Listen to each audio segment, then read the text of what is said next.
Сайн байцгаана уу? Нийт телевиз үзэгчдийнхээ энэ өдрийн мэндийг хүргэе. Миний нэр Бацангил, Mind Club-ийн гишүүн. Өнөөдөр бид та бүхэнд Mind Club-ээс орчуулан гаргасан Би хэн бэ, тийм гэвэл хэдэн бивэ гэсэн энэ номны талаар цуврал нэвтрүүлгээ үргэлжлүүлж байна. Би хэн бэ, тийм гэвэл хэдэн бивэ гэдэг бол энэ философийн аяллаа ном байгаа. Зохиолч нь Ричард Давид Прехт гэдэг Германы философч, шинэ үеийн философч, ийм автор, нийтлэлч ийм хүн байдаг. Ричард Давид Прехт Германы залуу үеийн философч, зохиолч. Олон нийтийн дунд шинжлэх ухааны болон философийн ном зохиолуудаараа алдартай. Хөрөнгөтөн айлын хүүхэд Давид Прехт ах トゥ тавуулаа. Тэдний хоёрыг эцэг эх нь Вьетнамын дайны он жилүүдэд 1969-1972 онуудад үрчлэн авчээ. Түүний эцэг Ханс Юрген Прехт нь үйлдвэрийн дизайнер, маш том номын сантай нэгэн байсан. Энэ номын сан нь Давид Прехтийг хожим зохиолч болоход их нөлөөлжээ. Тэрээр ашигын бус маш олон ном зохиолууд бичсэн байдаг. За энэ хүн бол ягаад энэ номыг бичих болсон бэ гэхээр бидэн шиг философи гэдэг юмыг тийм сайн ойлгодгүй, мэдэхгүй, философиг бол философчд л хийдэг гэсэн ийм бодолтой хүмүүст зориулаад философи хүний амьдралд ямар хэрэгтэй юм бэ гэдэг талаас нь ойлгуулах гэж олон нийтэд зориулсан ийм ном бичсэн байдаг. За энийг манай Mind Club-ийн гишүүд бид бас Герман төгсөгч залуучууд нийлээд ер нь нийгэмдээ ямар нэгэн зүйл хийцгээ шинэлэг нийгмийн оюун санаа, сэтгэлгээний өөрчлөлтөнд бас тодорхой хэмжээгээр хувь нэмэр оруулъя гэсэн үндсэн дээрээс бид нар энэ номыг барьж авч орчуулсан байдаг. Нэлээд их хөдөлмөр хүч шингэсэн.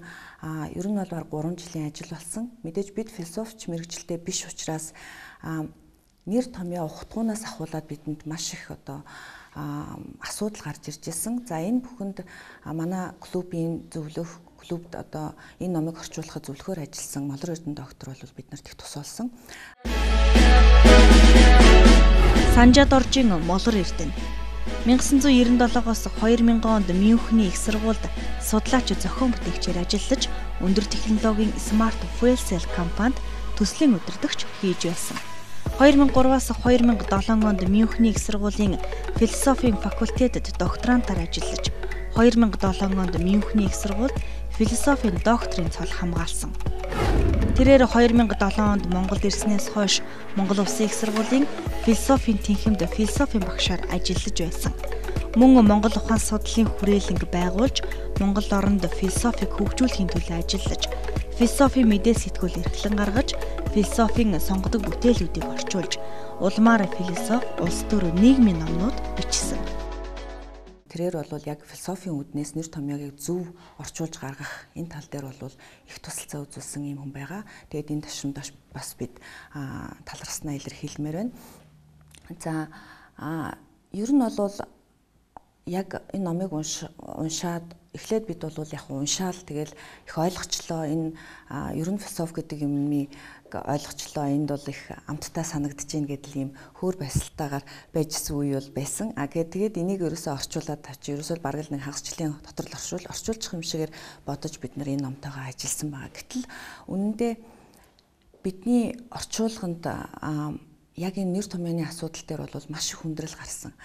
Бид ер нь философийн нарийн ухтгун ойлголтуудыг зөв авч хэрэглээгүйгээс болоод магадгүй биднэрт философи гэдэг юм их хөндөрөөд явчихсан юм болов уу гэсэн ийм сэтгэл төрсөн яг тэр үед. Тэгээд энэ ном өөрөө олон мянган 2500 жилийн түүхтэй маш олон философч Платон, Сократаас ахуулаад шинэ үе хүртэлх бүх философчдын хүн төрөлхтний түүхэнд хийсэн асар их энэ бодогчдын хувь нэмэр эдгээр хүмүүсийн гаргасан онол, үзлүүд, баримтлуудын тухай нэгтгэж гаргасан. Тэгээд энэ хүмүүсүүдийн бас амьдарч ирсэн тэр үеийн амьдрал түүхийг бас их харуулж өгснөөрөө их тийм онцлогтой нэлээд нэг үгээр хэлэх юм бол тийм коктейл шиг юм сайхан ном болсон байдаг. Тэгээд ер нь бол номоо бичихтэй Ричард Давид Прехт Кантын энэ би хэн бэ гэдэг асуултыг хариулахын тулд Кант 3 асуулт тавьсан байдаг. Энэ 3 асуултын хүрээнд бол бичсэн байгаа. За ямар 3 асуулт байдаг вэ гэхээр би юуг мэдэж чадах вэ? хоёр дахь нь би юу хийх ёстой вэ? Гуравт нь болохоор би юунд найдах вэ гэсэн. За энэ асуултын дагуу хүн хариулах гэж оролдох, энэ асуултын хариултыг олох гэж явснараа нэгсэндээ өөрийгөө таних, одоо би хинбэ гэдэг асуултанд хариулах тэр аялалдаа гардаг. За тэгээд бид бол яг энэ номороо би хинбэ гэдэг асуултанд бол хариулчихж байгаа юм биш ээ. Энд бол та өөрөө хариулна. Та өөрөө энэ одоо энэ философийн бодогчдын туулж өнгөрүүлсэн зам, тэдгээрийн гаргасан энэ онол үзлүүдийг уншиж танилцсантайгаа нараа одоо уншиж танилцсны дүнд бодож сурж байгаа. Үндсэндээ яг өөрийнхөө өнөөдөр бид ингээд эргээд харахад би хинбэ гэдэг асуултанд хэдэн ер нь хүн өөрөө хариулж үзчихсэн юм уу? Асуултаа ер нь тавьж үзчихсэн юм уу гэдгээ та нар бас нэг эргээд өөрсдөөсөө асуугаад үзээрэй. Философи бол танин мэдэх үе. Хамгийн түрүүнд өөрийгөө танин мэдэх нь чухал. Би яг хинбэ гэдэг бол үнэндээ маш хэцүү асуулт. Энэ асуултанд хүн төрлөختөн хариулт хайсаар иржээ. Би өөрийнхөө туршлагаас ярихад би хинбэ гэдэг асуултыг бол би тэгж их өөртөө одоо юу гэдгийг сериоз гэж хэлдэгтэй их тийм нухацтайгаар тавьж ирсэнгүй юм байлээ өмнө нь. Тэгээ яг энэ номыг уншсны дараа уншиж явах үедээ би энэ асуултыг яг өөртөө тавьж үзсэн.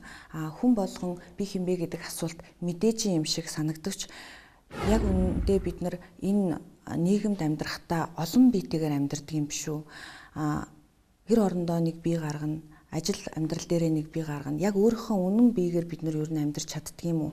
Бидний энэ үнэн бие, бидний энэ үнэн биеийг төлөөлж байгаа хүсэл тэр одоо чөлөөт хүсэл гэж ярьдаг те. Энэ маань яг бид нар энүүгээрээ байж чаддаг юм уу гэд ингээ бодохоор бол та бүхэн өөртөө бас энэ асуултыг тавиад нэг үзээрэй. Тэгээд энэ гурван асуултын дагуу ер нь бол бидний энэ цуврал нэвтрүүлэг явна.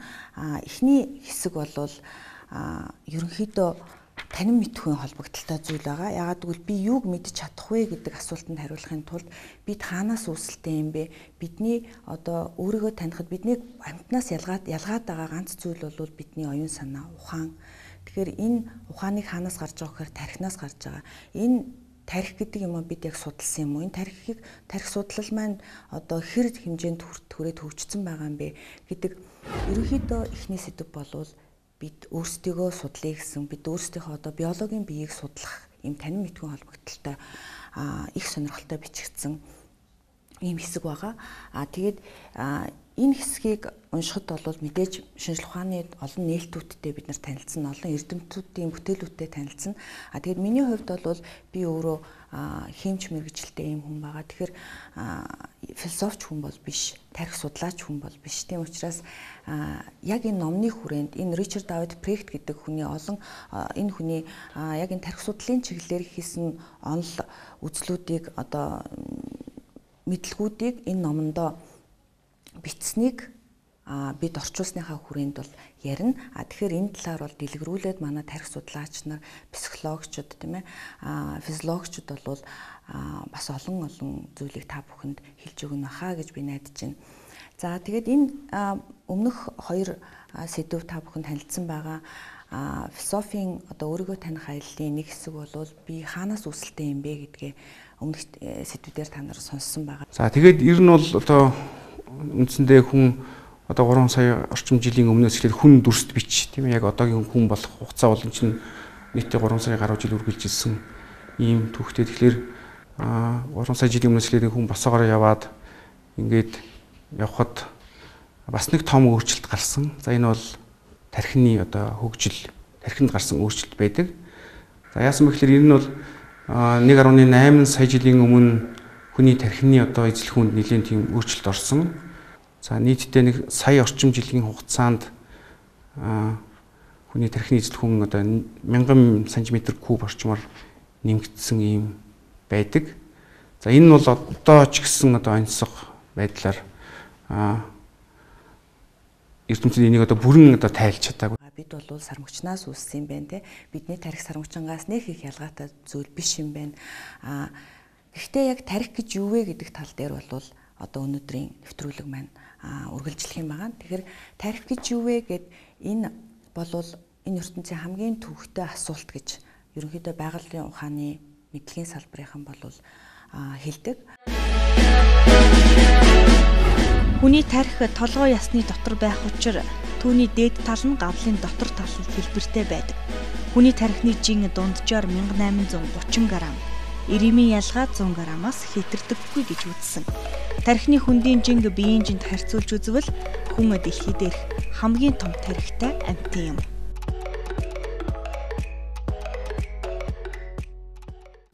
Гэхдээ энэ асуулт бол яг уу ерөнхийдөө бид нар тархийг эхлээд бодъё те. Тархи маань ямар бүтцтэй вэ гэхээр ерөнхийдөө хүн болгоны тархийг дунджаар 1.5 кг жинтэй тэгээд нэг юм хушиг шиг хэлбэртэй нэг зөөлөн дотор талд нэг өндөх шиг тийм ээ тийм зөөлхөн ийм мэд байдаг. Зурагнаас бүгдээрээ бид мэднэ. Тэгтэл энэ дотор бол маш төвөгтэй механизм нуугдж идэг юм байна. Нэгсэндээ 100 тэрбум мэдрэлийн эсүүд тэнд одоо ажиллаж идэг гэж хэлж болно. Тэдгээр хоорондоо галс хийж, оч үүсгэж энэ дотор маш олон одоо тооны холбоосуудаар юм бүрхэгдсэн байдаг. Бараг 5 тэр хагас триллион тонны тийм холбоосууд бол бүрхсэн ийм нарийн бүтцтэй юм ид байдаг. Тэгээд энэ тархи судлалын чиглэлээр бол гол одоо хувь нэмрээ оруулсан эрдэмтдийг бол дэн тухай би бас нэг товчхон танилцуулъя. Энд бол хамгийн гол эрдэмтэн бол Каял гэдэг юм эрдэмтэн байгаа. Сантьяго Филиппо Каял гэдэг Испани эмч хүн байгаа. Сантьяго Каял Испани эмч 1906 онд физиологи анагаахын салбарын Нобелийн шагнал хүртсэн. Тэрээр зураач болохыг хүсдэг байв. Каялын аав Сарагоссагийн эмнэлгийн анатомийн тасагт мис засалж арга ястай холбоотой энэ ажил нь түүний мэрэгжлийн сонирхлыг зураачаас анатомч руу шилжихэд нөлөөлжээ. Каял ердөөл 21 настайгаас эмчээр ажиллаж эхэлсэн. Түүнээс өмнө зөвхөн л тархины хэсгүүдийн анатомчлсан дис дарааллууд судлагдсан байдаг. Каял маш том зорилго өмнөө тавьсан нь тэрээр тархины бүх үйл явцуудыг ойлгохыг, мөн рационал психологи гэгдэх шинэ мэдлэгийн салбарыг байгуулахыг хүсэж байв. Тэр микроскопоор хүний тархины эсүүдийн торыг ширхгээр нь ажиглаж харсныгаа зурх болжээ.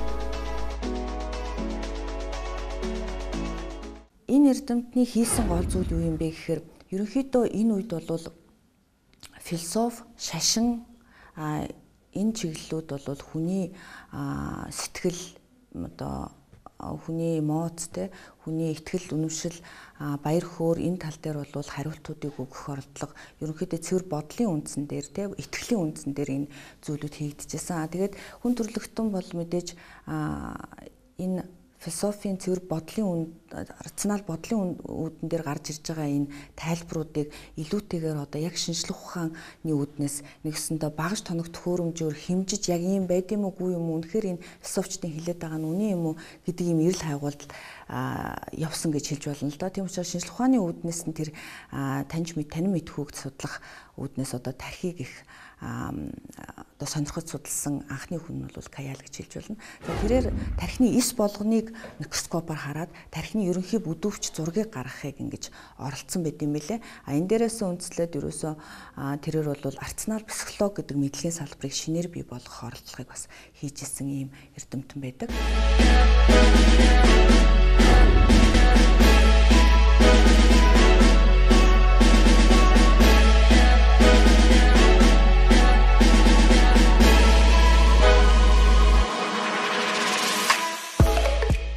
Одоо судалгааны объект нь Каялын хувьд бол тархи судлана гэдэг бол дандаа одоо үхсэн эд эсүүд дээр л ажиллана гэсэн үг л дээ. Тэгэл яг хүн үхээд тэрний дараа нь тархийг аваад тэгэл тэрэн дээр судалгаа хийж исэн.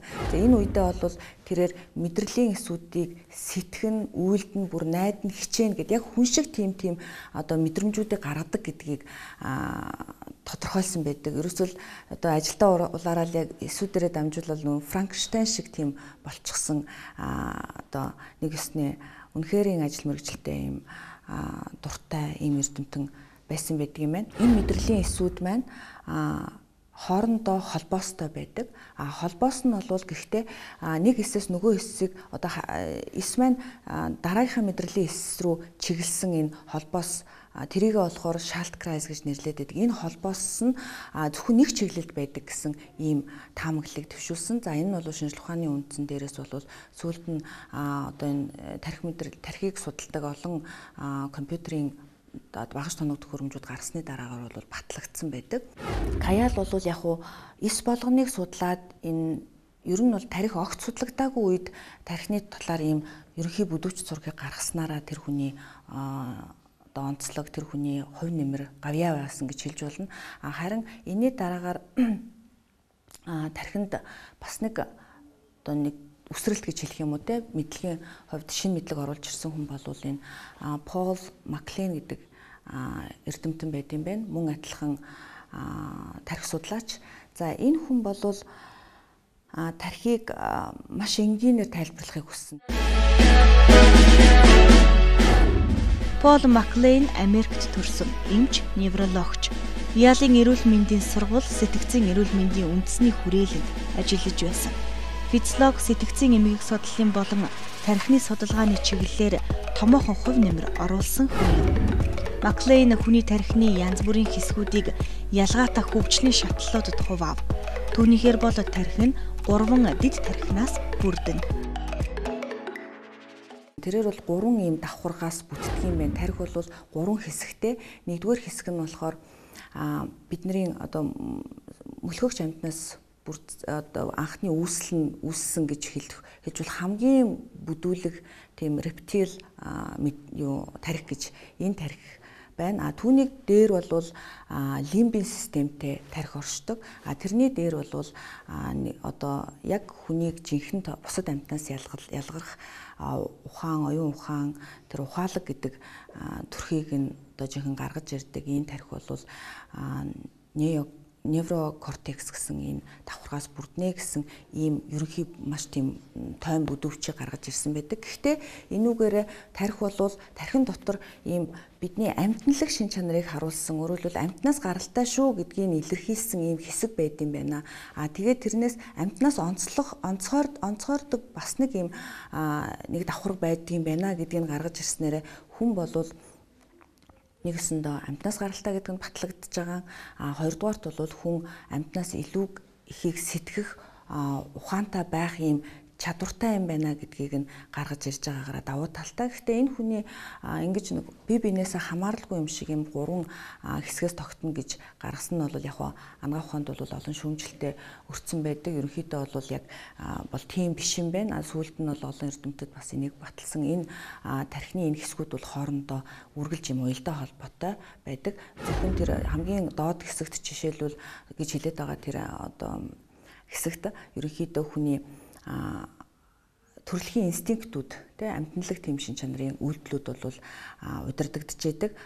Түүнээс дээшээ лимбийн системд бол одоо сүн тэжээлт амьтны гаргадаг тэр шин чанарууд бас тэнд байдаг. Тэгээд тэр неврокортекс гэдэг хэсэгт бол ерөнхийдөө бидний бодох, одоо сэтгэл хөдлөл, эмоцтэй энэ үйлдэлийг илэрхийлсэн хэсгүүд байдаг гэсэн. Энэ бол одоо онол нь бол хүлээн зөвшөөрөгдсөн. Үүний дараагаар бас нэг хувь нэмрээ оруулсан эрдэмтэн бол Жан-Пьер Мари Флоренс гэдэг Францын физиологч байна. Мари Жан-Пьер Флоренс Францын физиологч. Тархин доторх олон зүйлс хоорондоо нэгт хамааралтай гэдгийг тогтоосон. Хэрхэн ажилдгийг нь харахын тулд тахиа, тагтаа зэрэг туршилтын амьтдын янз бүрийн тархины хэсгүүдийг тастан авч туршиж байжээ. Гайхалтай зөвхөн аль нэг хэсэг идэвхгүйцснээр тархины маш олон хэсгүүд нэгэн зэрэг муудаж байгааг олж мэдэв.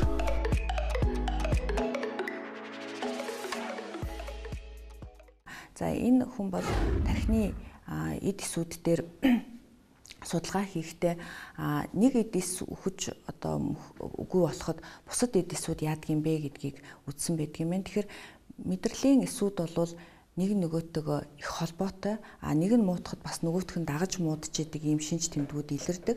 Гэхдээ энэ нь бол бүх хэсэд тийм байна гэсэн үг бас биш.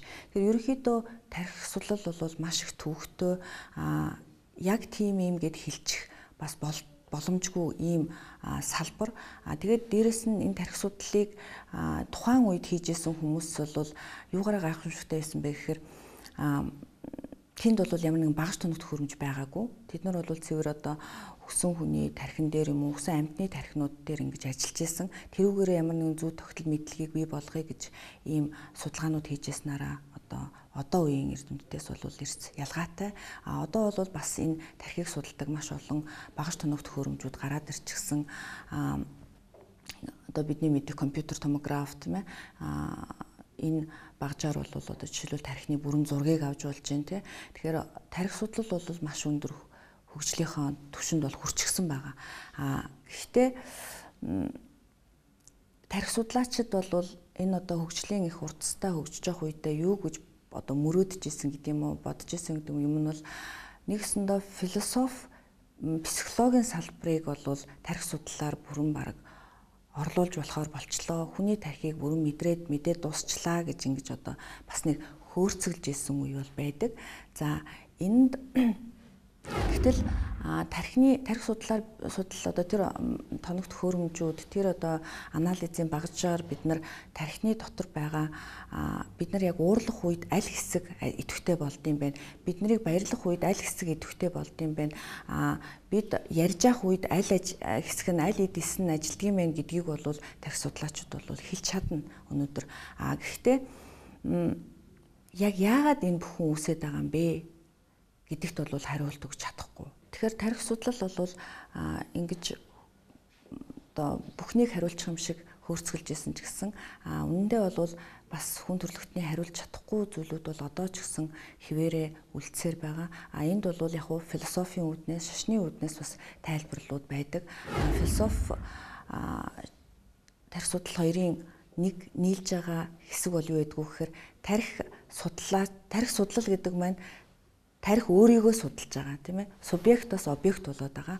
Яг энэтэй адилхан философчдын хийж байгаа арга зам бол мөн адилхан бодлын үндсэн дээрээс бодлоо уншдаг. Тэгэхээр нэгсэндөө бодол маань, тархи маань нэгсэндөө бидний субъект бас объект болж байгаа юм байна. За тэгэхээр бид мэдлэгийн салбар хөгжснөөрөө нэлээд одоо шинжлэх ухаан хөгжснөөрөө тийм ээ асар их одоо мэдээллийг мэдлэгийг шинээр бий болгож байгаа. Гэсэн хэдийч хүн төрөлхтний бидний яг итгэл үнэмшил, бидний яг бие биендээсээ одоо биендээ уурладаг, бие биенийг одоо ямар нэг юмд баярладаг энэ шин чанарууд яг хаанаас гарч байгаа юм бэ? Яг юу яагаад ийм болоод байгаа юм бэ гэдэг тал дээр бол үнэндээ бас хариулт өгч чадаагүй гэдэг юм бэлээ. Тархи судлалын үүднээс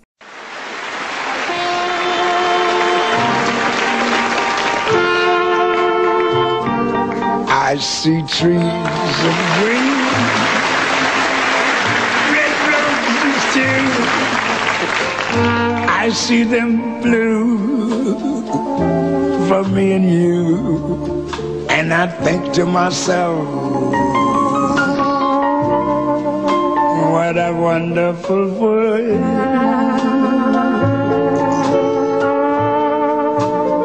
I see skies of blue. Луи Армстроныг та бүгдээрээ бид мэднэ. Алдартай хөгжимчин, дуучин юм хүн. За энэ хүнээс асуусан байт юм байна. Жаз хөгжим гэж хүм яг юу хэлж байгаа юм бэ гэд. Хэрв чи ингэж асууж байгаа л бол чи хизээч үнийг ойлгохгүй гэж тэрээр хариулсан байт юм билээ. Тэгэхээр яг тэрнтэй адилхан бидэнд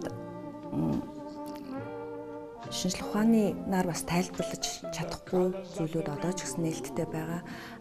Гэхдээ түрүүн бид бүхэн бас энэ нэвтрүүлгүүдээр сонссон тархи бол хүүхэд анх гарахдаа тархи хөгжил нь бүрэн гүйцээгүй байдаг. Гасныхаа дараа тархи бол хөгжиж эхэлдэг. Тэгэхээр тархины хөгжлийг бол бид ямагт бий болгож явах хэрэгтэй, улам цааш нь хөгжүүлж явах хэрэгтэй.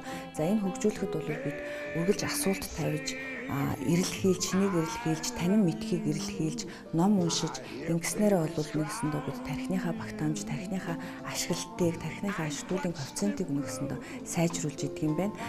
Тэгэхээр энэ бүхэнд бол яа харахгүй биднийг бодож сургах, биднийг тодорхой асуултанд хариулт сургах, хүний хэлсэн одоо зүгээр нэг яриаг шууд хүлээж авахаасаа илүү бодож энэ юу гэж хэлчих үү? Энэ яг энийг зөв хэлж гин үү? Энийг ингэж талаас нь харуул яасан бэ гэсэн энэ шүүмжлэлтэйгээр хандах энэ хандлагт бол философи өөрөө тусалдаг юм байна. Тэгэхээр биднэрт бол философи зайлшгүй тусалцаа хэрэгтэй. Энэ ч үднээс энэ нэвтрүүлгийг бид нэр энэ би хинбэ гэсэн энэ та өөрийгөө таних аялалд хамтдаа явах үднээс философийн аяллыг бид хийж байгаа. Ингээд цаашдаа бид нар ганц одоо өнөөдөр бол тархины тухай товчхон танилцуулаа. Би өөрөө тархи судлаач хүн биш. Гэхдээ цаашдаа бид нар бол бидний нээлттэй байдаг олон асуудлын талаар яг энэ философийн үүднээс яаж энд хандсан байдаг юм бэ гэдгийг хамтдаа энэ философийн аяллаар аялцгаах болно.